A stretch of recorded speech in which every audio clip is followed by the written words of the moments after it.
हो गया।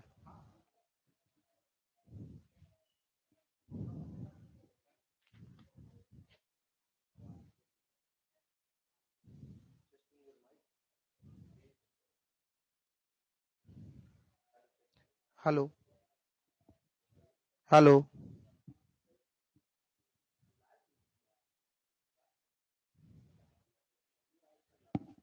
Hello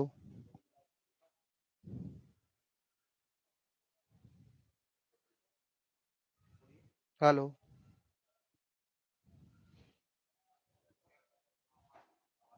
hello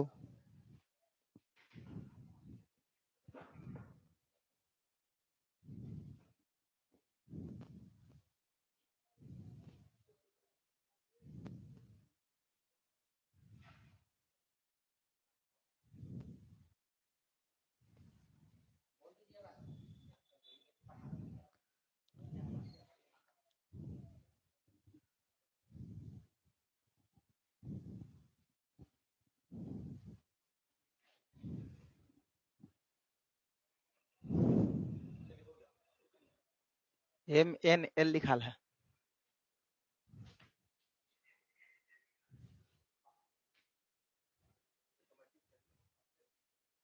हो गया।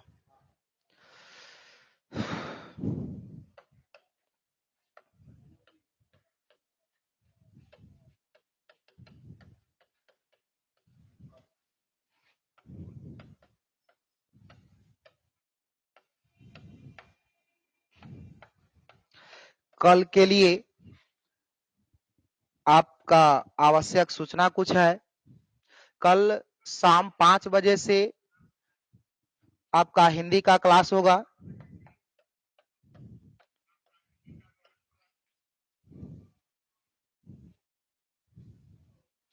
चलिए हम लोग आते हैं फिजिक्स के दुनिया में। आज प्रकाश का अपवर्तन के बारे में हम लोग चर्चा करेंगे। ऑफलाइन में प्रकाश का अपवर्तन पूरी तरह से समाप्त कर चुके थे। प्रकाश का अपवर्तन आज शुरू कर रहे हैं। ठीक है।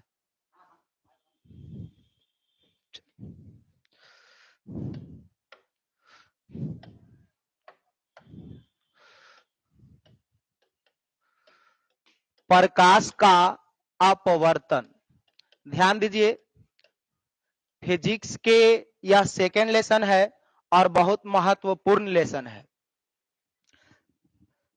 प्रकाश का अपवर्तन को अंग्रेजी में कहते हैं refraction of light. Refraction of light, of light. प्रकाश का परावर्तन के बाद हम लोग अपवर्तन पर ध्यान देते हैं। परावर्तन जो है ऑफलाइन में पूरा क्लियर कर चुके थे। आज अपवर्तन ध्यान दीजिए। प्रकाश का अपवर्तन है क्या? प्रकाश का अपवर्तन जब प्रकाश की किरणें एक माध्यम से दूसरे माध्यम में प्रवेश करती है तब वह अपने मूल पथ से विचलित हो जाती है। इसी घटना को प्रकाश का अपवर्तन कहा जाता है। फिर से ध्यान दीजिए, प्रकाश का अपवर्तन एक माध्यम से दूसरे माध्यम में जाने पर, यह हम लोग एक सतह ले लिए और ये आपका अभिलंब हो गया। ये आपका अभिलंब हो गया। प्रकाश के किरण जो है यहां तक आया, आने के बाद ऊपर का माध्यम कुछ है और नीचे का माध्यम कुछ है। एक माध्यम से दूसरे माध्यम में जाने पर, ऐसे हम लोग जानते हैं, प्रकाश के गुण में बताए होंगे कि प्रकाश हमेशा सीधी रेखा में गमन करता है। प्रकाश जैसे आया था, प्रकाश जैसे आया था उसी तरह से सीधे इसे निकल जाना चाहिए था, लेकिन बीच में जो है माध्यम बदल जाने के कारण यह जो है अपना मूल पथ से विचलित हो जाती है। इसी घटना को प्रकाश का अपवर्तन कहा जाता है। जब प्रकाश की किरणें एक माध्यम से दूसरे माध्यम में प्रवेश करती है तो वह अपने मूल पथ से विचलित हो जाती है। इसी घटना को प्रकाश का अपवर्तन कहा जाता है। फिर से ध्यान दीजिए, यह जो है हम लोग एक अभिलंब लिए, यह आपका एक सतह हो गया, यह आपका पहला माध्यम है, यह आपका दूसरा माध्यम है, पहला माध्यम से दूसरा माध्यम में जाने के बाद प्रकाश अपना मूल पथ से विचलित हो जाता है। इसी घटना को प्रकाश का अपवर्तन कहा जाता है। तो प्रकाश का अपवर्तन लिख करके डैश दीजिएगा।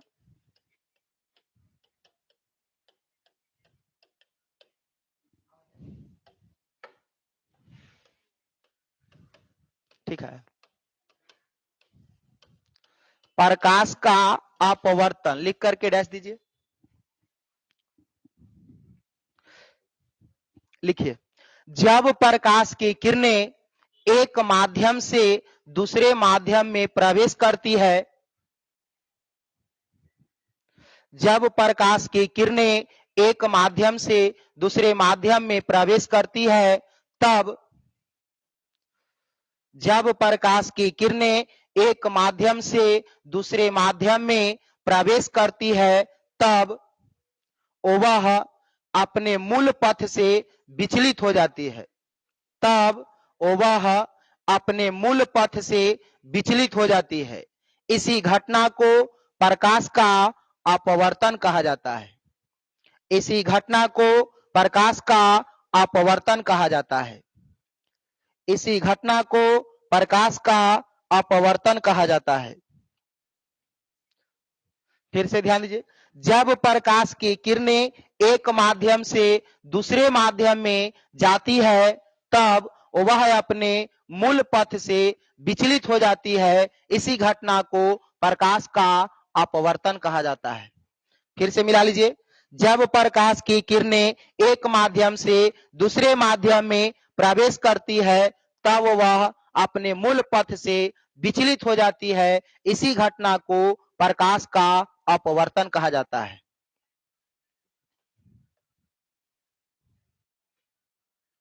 ये आपका कोई हम सतह ले लेते हैं, यहां से अभिलंब डाल दिए,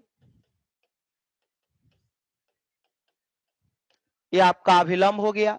प्रकाश के किरण यहां से यहां तक आया, इसे सीधे सीधे निकल जाना चाहिए था, लेकिन माध्यम चेंज होने की वजह से यह अपने मूल पथ से विचलित हो जाती है। इसी घटना को प्रकाश का अपवर्तन कहा जाता है।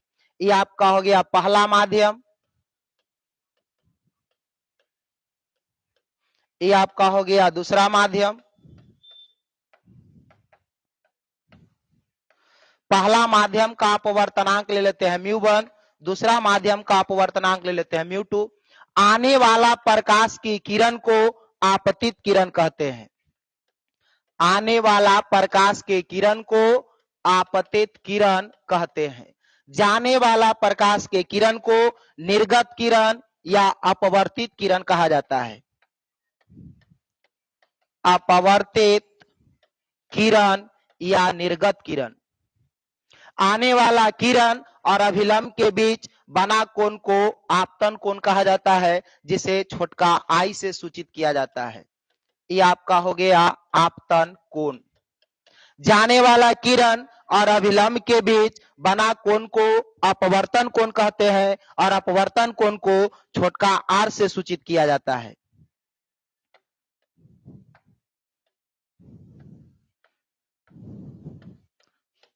अपवर्तन कोण। फिर से फिगर ध्यान दीजिए, यह जो है आपका एक सतह ले लिए, एक अभिलंब डाल दिए, आने वाला प्रकाश के किरण को आपतित किरण, और माध्यम चेंज होने के बाद वह मूल पथ से विचलित हो जाता है, और इसी घटना को प्रकाश का अपवर्तन कहते हैं, और इस किरण को अपवर्तित किरण या निर्गत किरण कहते हैं। ध्यान दीजिए, आपतित किरण और अभिलंब के बीच बना कोण को आपतन कोण कहते हैं, जिसे छोटका आई से सूचित करते हैं। जाने वाला किरण और अभिलंब के बीच बना कोण को अपवर्तन कोण कहते हैं, जिसे छोटका आर से सूचित किया जाता है। इस फिगर को जल्दी नोट कीजिए या स्क्रीनशॉट ले लीजिए।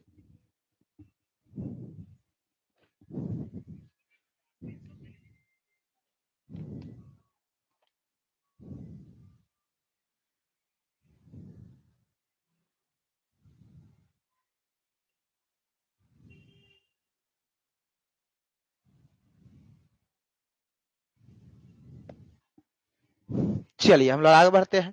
तब प्रकाश का अपवर्तन आपका पूरी तरह से क्लियर हो गया होगा। एक बार फिर से इसको हम रिवीजन कर देते हैं। आपसे एग्जाम में जो है पूछेगा 2 अंक में, पूछता है प्रकाश के अपवर्तन से आप क्या समझते हैं, प्रकाश का अपवर्तन क्या है। तो ध्यान दीजिए, अगर क्या है या क्या समझते हैं, सब क्वेश्चन एक ही है। प्रकाश के अपवर्तन का डिफिनेशन अभी लिखवाए कि जब प्रकाश की किरणें एक माध्यम से दूसरे माध्यम में प्रवेश करती है तब वह अपने मूल पथ से विचलित हो जाती है। इसी घटना को प्रकाश का अपवर्तन कहते हैं। एक बार फिर से सुनिए, जब प्रकाश की किरणें एक माध्यम से दूसरे माध्यम में प्रवेश करती है तब वह अपने मूल पथ से विचलित हो जाती है। इसी घटना को प्रकाश का अपवर्तन कहते हैं। यहाँ जो है एक सतह लिए, एक अभिलंब डाल दिए, आपतित किरण, आने वाला किरण को आपतित किरण, जाने वाला किरण को अपवर्तित किरण। प्रकाश हम लोग जानते हैं कि हमेशा सीधी रेखा में गमन करता है, लेकिन अपने मूल पथ से विचलित हो जाती है। इसी घटना को प्रकाश का क्या कहते हैं, अपवर्तन कहते हैं।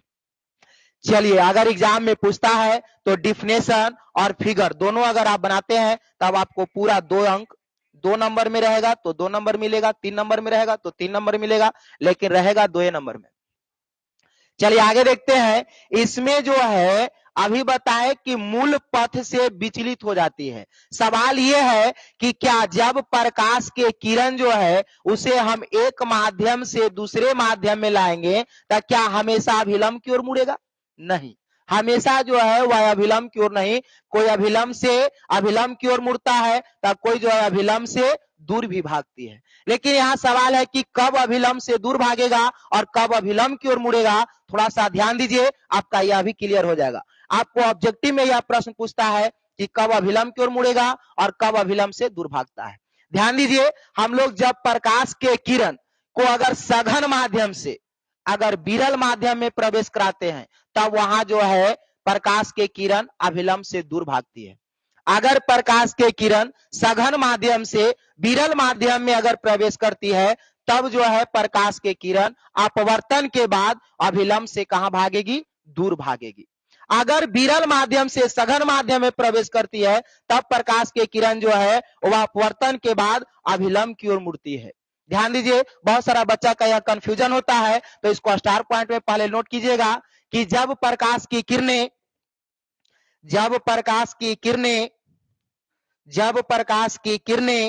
सघन माध्यम से सघन माध्यम से विरल माध्यम में प्रवेश करती है, जब प्रकाश की किरणें सघन माध्यम से विरल माध्यम में प्रवेश करती है तब जब प्रकाश की किरणें सघन माध्यम से विरल माध्यम में प्रवेश करती है तब अपवर्तन के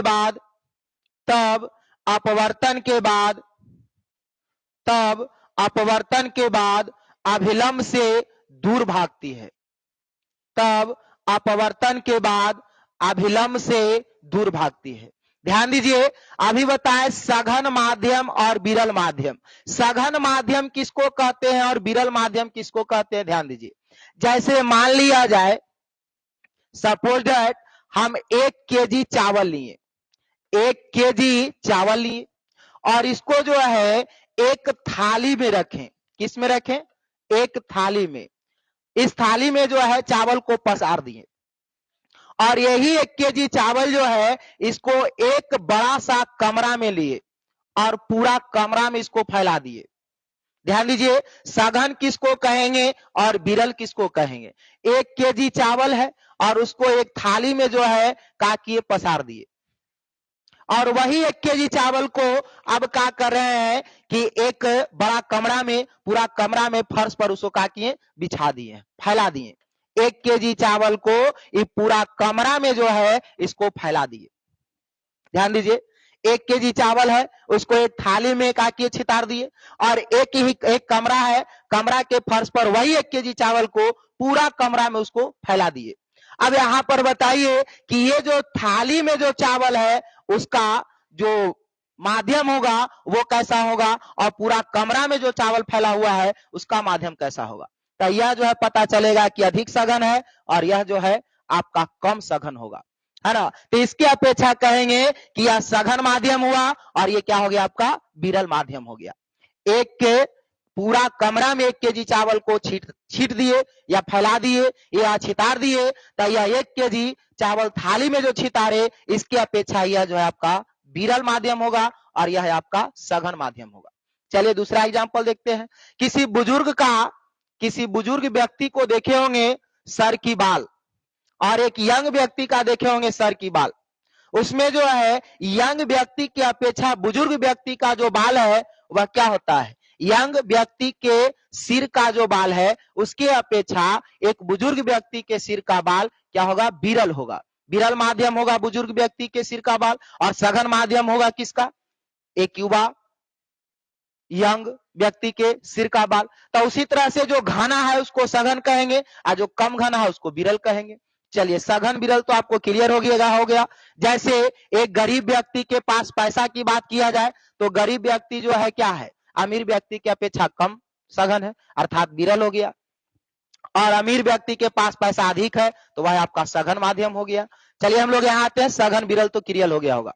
हम लोग को कहा गया कि जब प्रकाश के किरण सघन माध्यम से विरल माध्यम में जाती है, सघन माध्यम से विरल माध्यम में जाती है, विरल माध्यम में जाती है, विरल माध्यम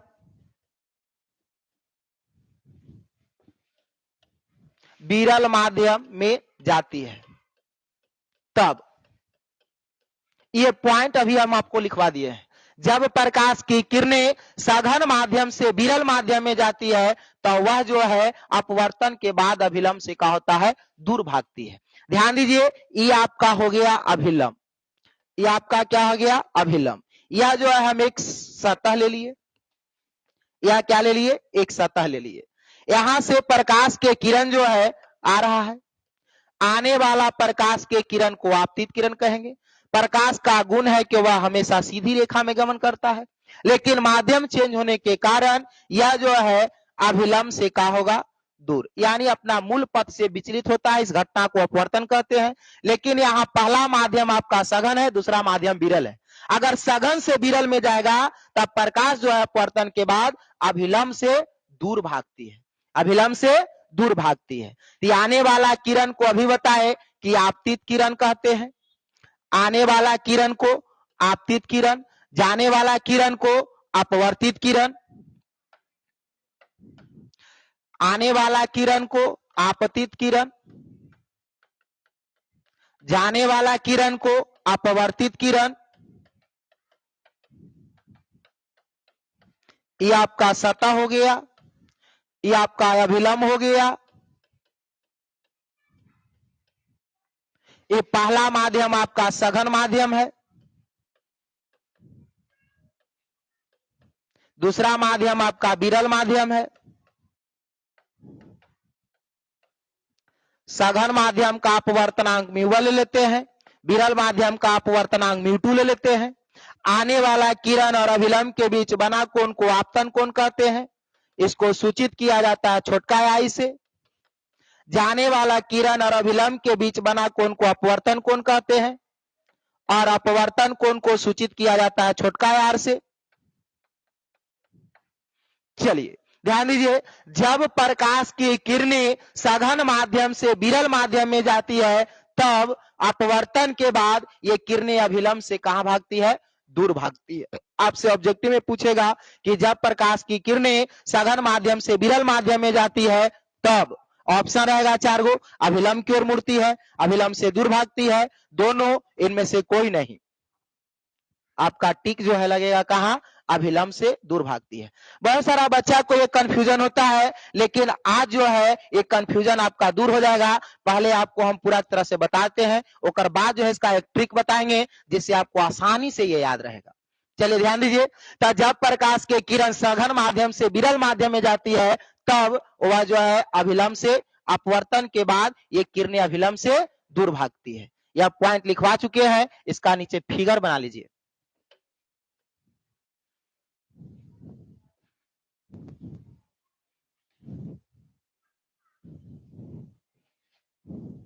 इसको फिगर नोट कीजिए।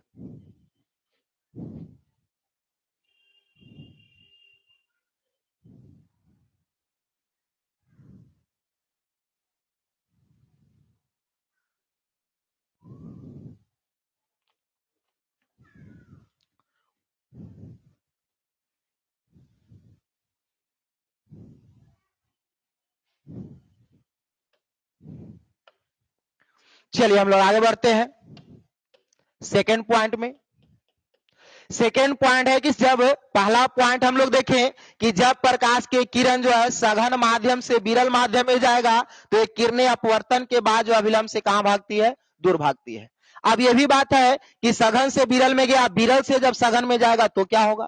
तो ध्यान दीजिए, जब प्रकाश की किरणें विरल माध्यम से सघन माध्यम में जाती है तब अपवर्तन के बाद ये किरणें अभिलंब की ओर मुड़ जाती है। किस तरफ मुड़ती है, अभिलंब की ओर। फिर से ध्यान दीजिए, जब प्रकाश की किरणें विरल माध्यम से सघन माध्यम में प्रवेश करती है तब अपवर्तन के बाद ये किरणें अभिलंब की ओर मुड़ जाती है। इसको स्टार पॉइंट में नोट कीजिए, लिखिए, जब प्रकाश की किरणें जब प्रकाश की किरणें जब प्रकाश की किरणें जब प्रकाश की किरणें विरल माध्यम से सघन माध्यम में जब प्रकाश की किरणें विरल माध्यम से सघन माध्यम में प्रवेश करती है जब प्रकाश की किरणें विरल माध्यम से सघन माध्यम में प्रवेश करती है तब तब अपवर्तन के बाद तब अपवर्तन के बाद ये किरणें अभिलंब की ओर मुड़ जाती है। तब अपवर्तन के बाद ये किरणें अभिलंब की ओर मुड़ जाती है। फिर से, जब प्रकाश की किरणें विरल माध्यम से सघन माध्यम में प्रवेश करती है तब ये किरणें अपवर्तन के बाद अभिलंब की ओर मुड़ जाती है। ध्यान दीजिए फिगर पर, इसमें जो है कहा गया कि विरल माध्यम से सघन माध्यम में प्रकाश के किरण जो है विरल माध्यम से कहा जाएगा, सघन माध्यम में। तो क्या होगा, ये आपका हो गया अभिलंब। ध्यान दीजिए, ये आपका हो गया सतह, ये आपका हो गया सतह। यहां से प्रकाश के किरण आया, आने के बाद इसे सीधी रेखा में जैसे आया था वैसे निकल जाना चाहिए था, लेकिन माध्यम चेंज होने के कारण यह अपना मूल पथ से यानी जो रास्ता से जाना था उस रास्ता से भटक गया और भटक करके यह दूसरे रास्ते पर चल पड़ा। इस घटना को अभी बताएं कि इसे प्रकाश का अपवर्तन कहते हैं। चलिए, ये भटक करके किधर आया, तो अभिलंब की ओर मुड़ गया, है ना। किस ओर मुड़ा, अभिलंब की ओर। आने वाला किरण को क्या कहते हैं, आपतित किरण। आने वाला किरण को कौन किरण कहते हैं, आपतित किरण, आपतित किरण। जाने वाला किरण को क्या कहते हैं, अपवर्तित किरण। जाने वाला किरण को क्या कहते हैं, अपवर्तित किरण। कौन किरण, अपवर्तित किरण। ध्यान दीजिए, आने वाला किरण को आपतित किरण, जाने वाला किरण को अपवर्तित किरण या निर्गत किरण भी कहा जाता है, दोनों एक ही है। चलिए ध्यान दीजिए, प्रकाश जो है किधर से किधर गया है, विरल माध्यम से सघन माध्यम में। किस माध्यम में, विरल माध्यम से सघन माध्यम में। विरल माध्यम से सघन माध्यम में। विरल माध्यम का अपवर्तनांक μ1 और दूसरा माध्यम क्या है आपका, सघन माध्यम। सघन माध्यम का अपवर्तनांक मान लेते हैं μ2। आने वाला किरण और अभिलंब के बीच बना कोण को क्या कहते हैं, आपतन कोण। अभिलंब और आपतित किरण के बीच बना कोण को कहते हैं आपतन कोण। आपतन कोण को सूचित किया जाता है छोटका आई से। जाने वाला किरण और अभिलंब के बीच बना कोण को अपवर्तन कोण कहते हैं और अपवर्तन कोण को सूचित किया जाता है छोटका आर से। यहां पर जो है आई का मान बड़ा होगा, केकरा से, आर से। आई का मान जो है आपका यहां बड़ा होगा आर से, जब विरल से सघन में जाएगा तब। इसको, इस फिगर को नोट कर लीजिए।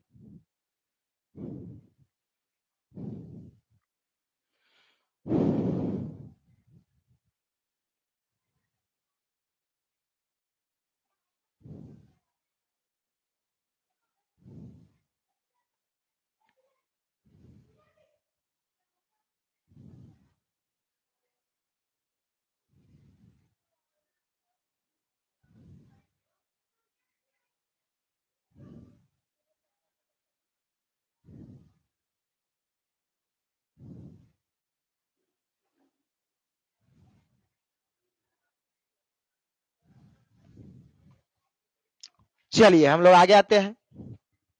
अभी बताएं, बहुत सारा बच्चा का इसमें कंफ्यूजन होता है कि विरल से सघन जाएगा तो अभिलंब की ओर मुड़ेगा कि अभिलंब से दूर जाएगा। जब प्रकाश के किरण जो है सघन से विरल जाएगा तब कने मुड़ेगा। आज ये कंफ्यूजन आपका दूर हो जाएगा। एक छोटा सा कहानी बताएंगे, उस छोटी सी कहानी से आपका जो ये है ऑब्जेक्टिव, आपसे ये प्रश्न ऑब्जेक्टिव में ही पूछता है। ये आपका ऑब्जेक्टिव कभी जो है कंफ्यूजन नहीं होगा, कभी आपका ये जो है गलत आंसर नहीं बनाएगा। हमेशा जो है ध्यान दीजिए, इस कहानी को थोड़ा सा लैंग्वेज वाला कहानी है और 2 मिनट का कहानी है, सुन लीजिए। आपको इससे जो है सघन और विरल, कब सघन से विरल जाएगा तब प्रकाश करने, और विरल से जब सघन जाएगा तब प्रकाश करने मुड़ेगा। ये आपका कंफ्यूजन आज दूर हो जाएगा। ध्यान दीजिए, अभी बताएं कि जब प्रकाश के किरण जो है सघन से विरल में जाती है, सघन से विरल में जाती है, तब जो है अपवर्तन के बाद ये किरणें अभिलंब से दूर भागती है। जब विरल सघन से विरल में जाएगी तब अभिलंब से दूर, और जब विरल से सघन में जाएगी तब जो है अभिलंब की ओर। जब प्रकाश की किरणें विरल माध्यम से सघन माध्यम में प्रवेश करती है तब यह अभिलंब की ओर मुड़ जाती है, और जब सघन माध्यम से विरल माध्यम में प्रवेश करती है तब ये किरणें अभिलंब से दूर भागती है।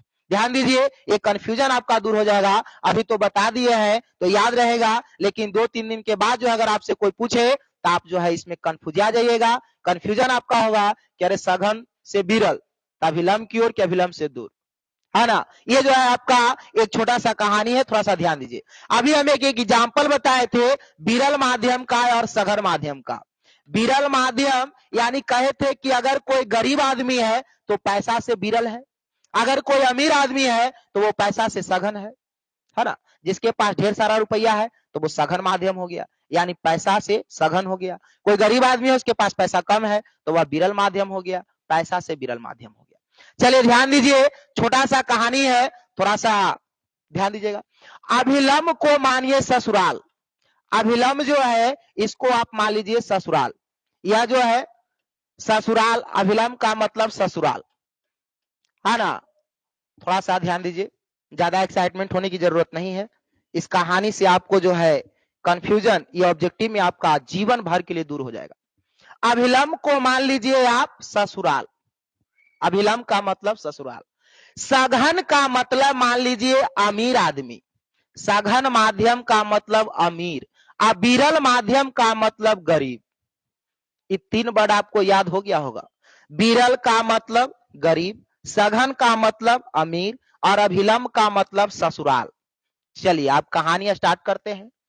अगर गलती से जो है गरीब घर का लड़का, गलती से बोल रहे हैं गरीब घर का लड़का और उसको अमीर घर में शादी हो जाए, गरीब घर का लड़का है और उसको गलती से जो है अमीर घर में शादी हो जाए, यानी लड़का है विरल माध्यम और लड़की मिल गई उसको सघन माध्यम का।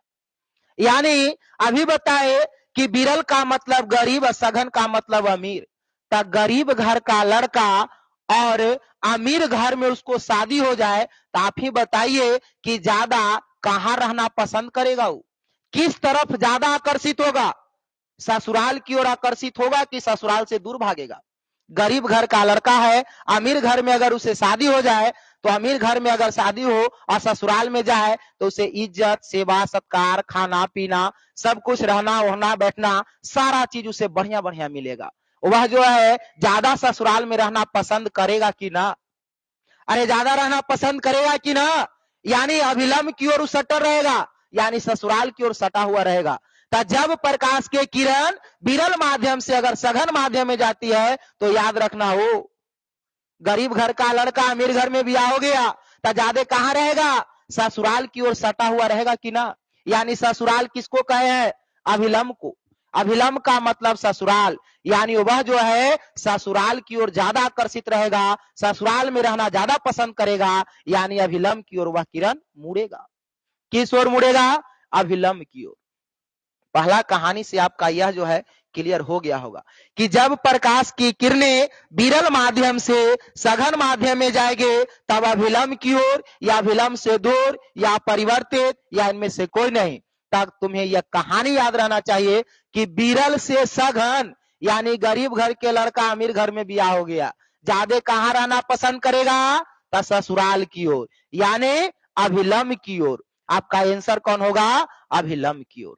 चलिए दूसरा एक था आपका कि जब प्रकाश के किरण सघन माध्यम से विरल माध्यम में जाती है तब वह किस ओर, अभिलंब की ओर मुड़ेगा या अभिलंब से दूर। अभी पॉइंट में लिखा है कि जब प्रकाश की किरणें सघन माध्यम से विरल माध्यम में जाती है तब अपवर्तन के बाद जो है वह अभिलंब से दूर भागती है।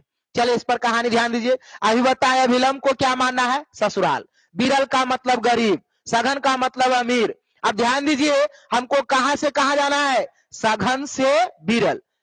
थोड़ा सा सोच के देखिए, अगर अमीर घर का कोई लड़का है, अमीर घर का लड़का गलती से उसको गरीब घर में शादी हो जाए, उसका शादी जो है गरीब घर के लड़की से अगर शादी हो जाए तो आप ही बताइए कि वो ससुराल जाना पसंद करेगा कि ना। वो हमेशा जो है ससुराल से दूर भागेगा। क्यों, क्योंकि जो है अमीर घर का लड़का है, बढ़िया घर में रहले है, बढ़िया बढ़िया खाना पीना सब कुछ उसे जो है बढ़िया मिलता है, और जैसा ही वो गरीब घर में यानी ससुराल जाएगा तो उसे जो है उतना नहीं मिलेगा जितना उसका अपना घर में मिलता है। वो चाहेगा कि हम ससुराल कम ही जाए तो बढ़िया है, यानी अभिलंब से दूर। ससुराल का मतलब अभिलंब, तो अभिलंब से वो हमेशा कहां भागेगा, दूर भागेगा। इस कहानी से आपको हम उम्मीद करते हैं कि यह आपका पूरी तरह से यह कंसेप्ट क्लियर हो गया होगा। जब प्रकाश की किरण विरल से सघन, तो याद रखना है विरल से सघन यानी विरल मने गरीब, सघन मने अमीर। अमीर घर के गरीब घर के लड़का अमीर घर में ब्याह हो जाए तो ज्यादा सट्टा रहेगा ससुराल में, यानी प्रकाश के किरण अपवर्तन के बाद अभिलंब की ओर मुड़ा हुआ रहेगा। दूसरा, जब प्रकाश के किरण सघन से विरल, तो सघन माने अमीर और विरल माने गरीब, यानी अमीर घर का लड़का गरीब घर के लड़की से ब्याह हो जाए तो वह हमेशा जो है ससुराल से दूर भागेगा, अर्थात अभिलंब से दूर जाएगा। आपको यह जो है कहानी अगर याद रहता है तो जीवन में कभी भी जो है यह ऑब्जेक्टिव आपसे गलत नहीं होगा कि कब जो है अभिलंब की ओर मुड़ेगा और कब अभिलंब से दूर भागेगा। चलिए हम लोग अब आगे बढ़ते हैं। अगला है प्रकाश के अपवर्तन का नियम। प्रकाश के अपवर्तन का नियम, ध्यान दीजिए ये सारा जो है बोर्ड लेवल क्वेश्चन बहुत इंपॉर्टेंट क्वेश्चन है। प्रकाश के अपवर्तन का नियम, आपसे ऑब्जेक्टिव में पूछेगा कि प्रकाश के अपवर्तन के कितने नियम होते हैं। चलिए ध्यान दीजिए, प्रकाश के अपवर्तन के 2 नियम होता है। प्रकाश के अपवर्तन के कितने नियम होते हैं, तो याद रखिएगा प्रकाश के अपवर्तन के 2 नियम होते हैं। प्रकाश के अपवर्तन के नियम होता है, तो 2 नियम याद रहेगा। प्रकाश के अपवर्तन के कितने नियम होते हैं, तो 2 नियम होते हैं, याद रखिएगा। प्रकाश के अपवर्तन के नियम, प्रकाश के अपवर्तन के निम्नलिखित 2 नियम है। दोनों नियम ध्यान से सुनिए। पहला नियम है आपतित किरण कौमा अपवर्तित किरण तथा आपतन बिंदु से खींचा गया अभिलंब तीनों एक ही तल में होता है। यह आपका पहला नियम है। फिर से सुनिए, आपतित किरण कौमा अपवर्तित किरण तथा आपतन बिंदु से खींचा गया अभिलंब तीनों एक ही तल में होता है। यह आपका प्रकाश के अपवर्तन का पहला नियम हुआ। फिर से सुनिए, आपतित किरण कौमा अपवर्तित किरण तथा आपतन बिंदु से खींचा गया अभिलंब तीनों एक ही तल में होता है। यह आपका पहला नियम हुआ। दूसरा नियम ध्यान से सुनिए, आपतन कोण की जया तथा अपवर्तन कोण की जया का अनुपात एक नियतांक होता है। फिर से दोनों नियम ध्यान दीजिए। प्रकाश के अपवर्तन के कितने नियम, तो 2 नियम। पहला नियम क्या है, आपतित किरण कॉमा अपवर्तित किरण तथा आपतन बिंदु से खींचा गया अभिलंब तीनों का होता है एक ही तल में होता है। यह आपका पहला नियम हुआ। दूसरा नियम, आपतन कोण की जया तथा अपवर्तन कोण की जया का अनुपात एक नियतांक होता है। यह आपका दूसरा नियम हुआ। ये जो दूसरा नियम है प्रकाश के अपवर्तन का, इसी नियम को स्नेल का नियम भी कहते हैं। स्नेल का नियम अगला टॉपिक हम बताएंगे। यह बहुत इंपॉर्टेंट क्वेश्चन रहता है, आपको एग्जाम में 2 नंबर में बहुत बार पूछा है। फिर से ध्यान दीजिए, प्रकाश के अपवर्तन के नियम, तो प्रकाश के अपवर्तन के निम्नलिखित 2 नियम है। पहला नियम, आपतित किरण अपवर्तित किरण तथा आपतन बिंदु से खींचा गया अभिलंब तीनों एक ही तल में होता है। दूसरा नियम क्या है, आपतन कोण की जया तथा अपवर्तन कोण की जया का अनुपात एक नियतांक होता है, कांस्टेंट होता है। यह आपका हो गया अपवर्तन के दूसरा नियम। और इसी नियम को स्नेल का भी नियम कहा जाता है। इसी नियम को स्नेल का नियम भी कहा जाता है। ये हम आगे बताएंगे, चर्चा करेंगे बढ़िया से। थोड़ा सा ध्यान दीजिए, हेडिंग डालिए प्रकाश के अपवर्तन का नियम। प्रकाश के अपवर्तन का नियम लिख करके डैश दीजिए। प्रकाश के अपवर्तन के नियम अंडरलाइन कीजिए और नीचे से डैश देकर के लिखिए। प्रकाश के अपवर्तन के निम्नलिखित 2 नियम होते हैं। यह है प्रकाश के अपवर्तन के निम्नलिखित 2 नियम हैं। प्रकाश के अपवर्तन के निम्नलिखित 2 नियम है। प्रकाश के अपवर्तन के निम्नलिखित 2 नियम है। पहला नंबर, प्रकाश के अपवर्तन के निम्नलिखित 2 नियम है। पहला लिखिए, आपतित किरण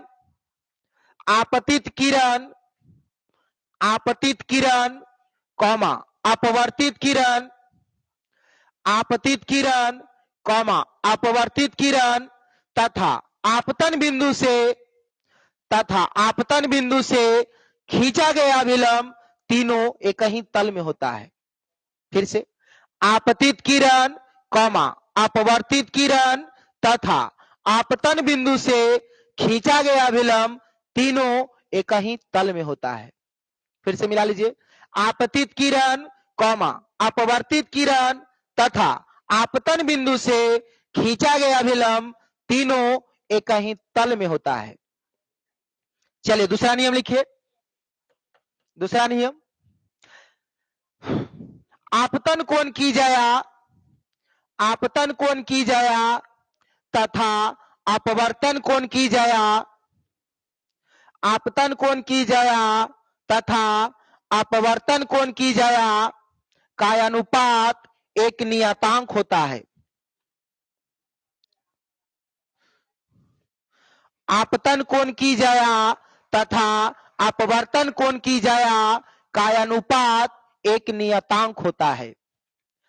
फिर से मिला लीजिए, आपतन कोण की जया तथा अपवर्तन कोण की जया का अनुपात एक नियतांक होता है। चलिए ध्यान दीजिए, प्रकाश के अपवर्तन के नियम, आपसे ऑब्जेक्टिव में पूछेगा प्रकाश के अपवर्तन के कितने नियम होते हैं। आंसर आपका होगा 2। ऑप्शन रहेगा 1 2 3 4। किसमें टिक आइएगा? ऑप्शन नंबर जिसमें 2 रहे उसको टिकिया देना है। तो प्रकाश के अपवर्तन के नियम 2 नियम। पहला नियम है, आपतित किरण अपवर्तित किरण और आपतन बिंदु से खींचा गया अभिलंब तीनों एक ही तल में होता है। दूसरा नियम है, आपतन कोण की जया तथा अपवर्तन कोण की जया का अनुपात एक नियतांक होता है। फिर से सुनिए, आपतन कोण की जया तथा अपवर्तन कोण की जया का अनुपात एक नियतांक होता है। चलिए इसका फिगर ध्यान दीजिएगा। ये हमारा कोई एक सतह हो गया, या अभिलंब डाल दिए, ये हो गया मेरा अभिलंब, ये हो गया आपका सतह। आने वाला किरण को आपतित किरण, जाने वाला किरण को अपवर्तित किरण, आने वाला किरण को आपतित किरण,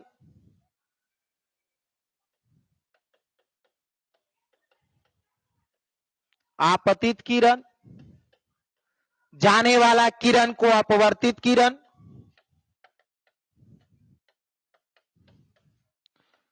अपवर्तित किरण, आने वाला किरण और अभिलंब के बीच बना कोण को आपतन कोण, जाने वाला किरण और अभिलंब के बीच बना कोण को अपवर्तन कोण। ये हो गया आपका पहला माध्यम, इसका अपवर्तनांक μ1। ये आपका हो गया दूसरा माध्यम, इसका अपवर्तनांक हो गया μ2। आपको पता चल रहा होगा कि यह किरण जो है अभिलंब से दूर भाग रही है, यानी पहला माध्यम हमारा सघन होगा या विरल। देख ध्यान दीजिए, ससुराल से दूर भाग रहा है, यानी अमीर घर के लड़का गरीब घर में शादी हो ले, ध्यान दीजिए, ता ससुराल से दूर भागेगा, ता सघन से विरल। प्रकाश के किरण करने से करने आ रहा है सघन से विरल। जब सघन से विरल जाएगा तो वह जो है अभिलंब से कहां भागेगा, दूर भागेगा। चलिए फिगर नीचे नोट कीजिए।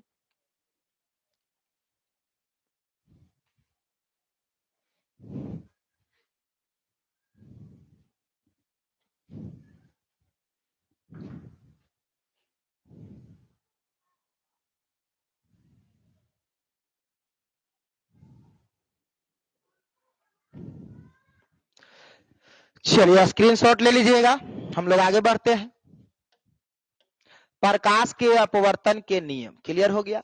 अगला हेडिंग डालिएगा आसनेल का नियम।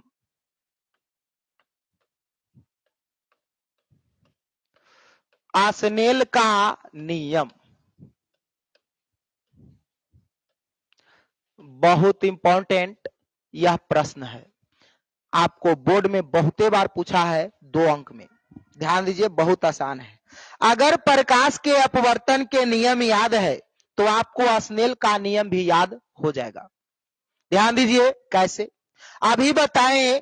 प्रकाश के अपवर्तन के 2 नियम बताए। पहला नियम आपका था आपतित किरण, परावर्तित किरण तथा आपतन बिंदु से खींचा गया अभिलंब, तीनों जो है वह एक ही तल में होता है। ये आपका प्रकाश के अपवर्तन का पहला नियम था। दूसरा नियम बताए आपतन कोण की जया तथा अपवर्तन कोण की जया का अनुपात एक नियतांक होता है, और यही जो है आसनेल का नियम भी कहलाता है। चलिए ध्यान दीजिए, आसनेल का नियम लिख करके इसको डैश दीजिए और नीचे से लिखिए।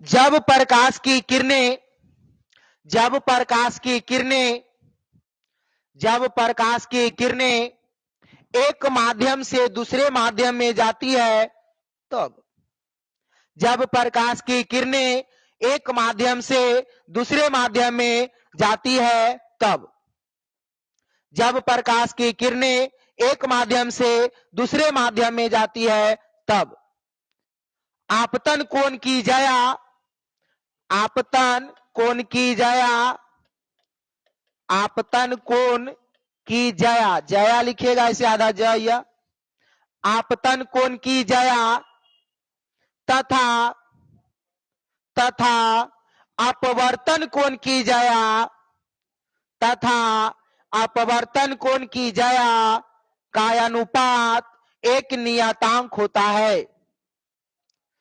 जब प्रकाश की किरणें एक माध्यम से दूसरे माध्यम में जाती है तब आपतन कोण की जया तथा अपवर्तन कोण की जया का अनुपात एक नियतांक होता है। आपतन कोण की जया तथा अपवर्तन कोण की जया का अनुपात एक नियतांक होता है। ध्यान दीजिए इसका फिगर पर, यह हमारा सतह हो गया, यह हमारा अभिलंब हो गया,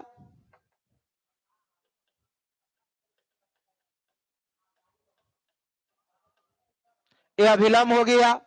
आने वाला किरण को आपतित किरण, यह प्रकाश सीधे सीधे मुड़ जाना चाहिए था, लेकिन माध्यम चेंज होने की वजह से यह मूल पथ से कहा हो गया, विचलित हो गया। आने वाला किरण को आपतित किरण, जाने वाला किरण को अपवर्तित किरण, आपतित किरण और अभिलंब के बीच बना कोण को आपतन कोण, जाने वाला किरण और अभिलंब के बीच बना कोण को अपवर्तन कोण कहते हैं। ये आपका हो गया पहला माध्यम, पहला माध्यम का अपवर्तनांक μ1। ये हो गया आपका दूसरा माध्यम, दूसरा माध्यम का अपवर्तनांक μ2। चलिए ये हो गया आपका आपतन बिंदु। अभी जो है इसका परिभाषा का स्नेल के नियम में कि जब प्रकाश की किरणें एक माध्यम से दूसरे माध्यम में जाती है, पहला माध्यम से जब दूसरा माध्यम में आ रहा है, तब आपतन कोण की जाए। आपतन कोण आपका यही है ना, ये हो गया आपका आपतन कोण, आई हो गया आपका अपवर्तन कोण, अपवर्तन कोण।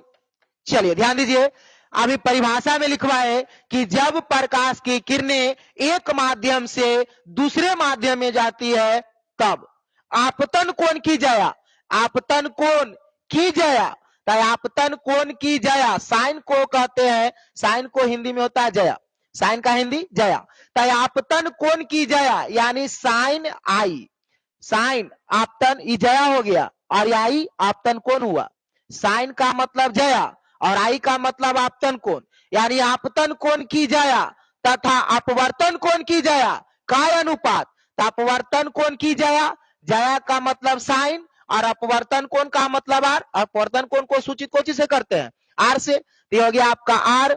का होता है एक नियतांक होता है, तो नियतांक में जो है हम लोग लिए पहला माध्यम μ1 और दूसरा माध्यम है आपका μ2। यहाँ हो जाएगा क्या μ2 बटे μ1।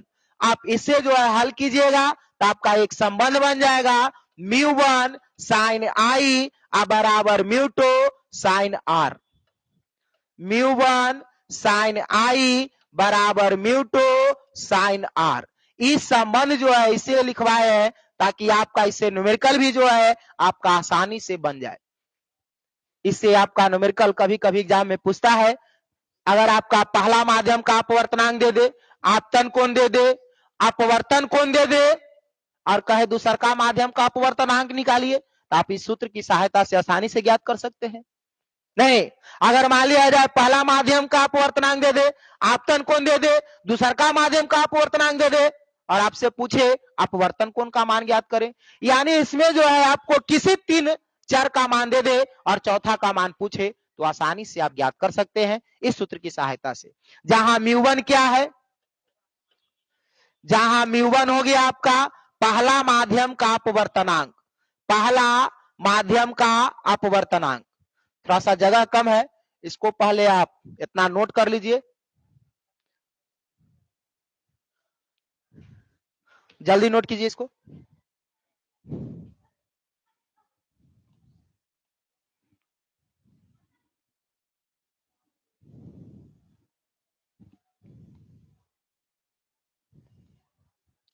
ना होता है तो स्क्रीनशॉट ले लीजिए।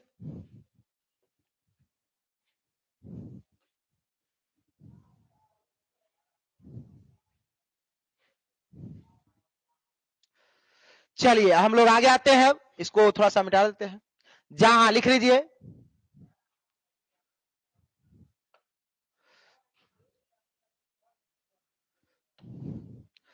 जहां μ1 बराबर पहला माध्यम का अपवर्तनांक, μ2 बराबर दूसरा माध्यम का अपवर्तनांक, आई हो गया आपका आपतन कोण, आर हो गया आपका अपवर्तन कोण। चलिए नोट कर लीजिए, यह स्नेल का नियम आपका 2 नंबर में पूछता है। अगर इतना आप बता देते हैं तो आपका 2 नंबर क्लियर है। बहुत सारा बच्चा ऐसा होता है कि सिर्फ परिभाषा लिख लिया और उसके बाद जो है आगे बढ़ जाता है। तो ध्यान दीजिएगा, अगर आप सिर्फ परिभाषा लिख करके आगे बढ़ जाते हैं तो उसी तरह से आपका नंबर भी मिलेगा। अगर 2 अंक में रहेगा तो आपको 1 अंक से ज्यादा नहीं मिलेगा। ध्यान दीजिए, अगर स्नेल का नियम पूछता है तो परिभाषा, फिगर, सूत्र पूरा आपको लिखना पड़ेगा। अगर आप पूरा लिखते हैं तभी आपका पूरा मार्क्स मिलेगा। तो ध्यान दीजिए, स्नेल का नियम एक बार फिर से हम रिपीट करते हैं। ये प्रकाश के अपवर्तन का जो दूसरा नियम लिखवा है उसी को स्नेल का नियम कहते हैं। ध्यान दीजिए, प्रकाश के अपवर्तन का पहला नियम, आपतित किरण कम अपवर्तित किरण तथा आपतन बिंदु से खींचा गया विलंब तीनों एक ही तल में होता है। यह आपका पहला नियम था। दूसरा नियम, आपतन कोण की जया तथा अपवर्तन कोण की जया का अनुपात एक नियतांक होता है। यह आपका दूसरा नियम है और इसी नियम को स्नेल का नियम भी कहते हैं। अगर आपको अपवर्तन के दोनों नियम याद है तो स्नेल का नियम आसानी से याद हो जाएगा। चलिए, थोड़ा सा इसमें खाली जुड़ा है तो वह है 2 लाइन सूत्र, बाकी सारा कहानी वही है। स्नेल का नियम में थोड़ा सा भाषा बना के लिख दिया है कि जब प्रकाश की किरणें एक माध्यम से दूसरे माध्यम में जाती है तब आपतन कोण की जया तथा अपवर्तन कोण की जया का अनुपात एक नियतांक होता है। मकसद एक ही है, सिर्फ थोड़ा सा अलग लिखवाए तो लैंग्वेज थोड़ा सा जोड़ दिए है और कुछ नहीं है वही चीज। जब प्रकाश की किरणें एक माध्यम से दूसरे माध्यम में जाती है तब आपतन कोण की जया तथा अपवर्तन कोण की जया का अनुपात एक नियतांक होता है। यह फिगर आपके सामने है।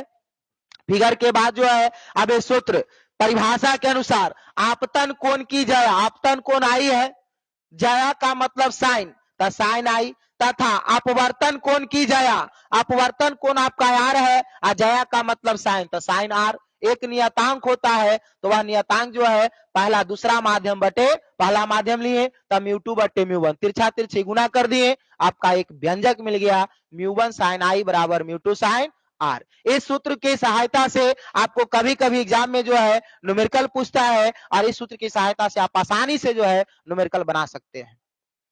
तो यहां तक आज का वीडियो, यहीं तक। और ध्यान दीजिए, इसका सेकेंड पार्ट भी जब हम आएंगे अगले वीडियो में तो आपको यहां से शुरू करेंगे। बहुत इंटरेस्टेड चैप्टर है, बहुत अच्छा चैप्टर है और इससे जो है आपका मार्क्स कम से कम तो 5 से 6 अंक का पूछता है। ध्यान दीजिएगा, अभी तो इससे शुरू किए हैं, अगले वीडियो फिर जब हम लोग मिलेंगे तो आगे की कहानी हम लोग पढ़ेंगे। आज का वीडियो यहीं तक। जुड़े रहने के लिए आप सभी बच्चों को हमारे तरफ से तहे दिल से शुक्रिया अदा करते हैं। और भी जो बच्चा होगा जिसका ऑफलाइन क्लास बंद हो चुका है और ऑनलाइन की सुविधा ना है तो उसे आसपास अगल बगल जो भी बच्चा है उसको बोल दीजिए, उसे जो है 5 बजे से उसे पर डे ऑनलाइन की सुविधा मिलेगी। और कल का क्लास फिर से याद दिला देते हैं, कल का जो क्लास है आपका 5 से 6, कल का जो क्लास है उसमें आपको 5 से 6 हिंदी का क्लास होगा। और अभिषेक सर जो है हिंदी का क्लास में वो ग्रामर पढ़ाते हैं, एक बुक पढ़ाते हैं, वो खुद डिसाइड करेंगे, लेकिन हमें इतना इंफॉर्मेशन है दिए कि कल जो है 5 से 6 हिंदी का क्लास होगा। तो आप लोग और भी जो बच्चा होगा जो वंचित है इससे तो उसे जो है कह दीजिए और बोल दीजिए, शेयर कीजिए इसको ज्यादा से ज्यादातर, ताकि जो है इसका फायदा सभी बच्चे उठा सकें।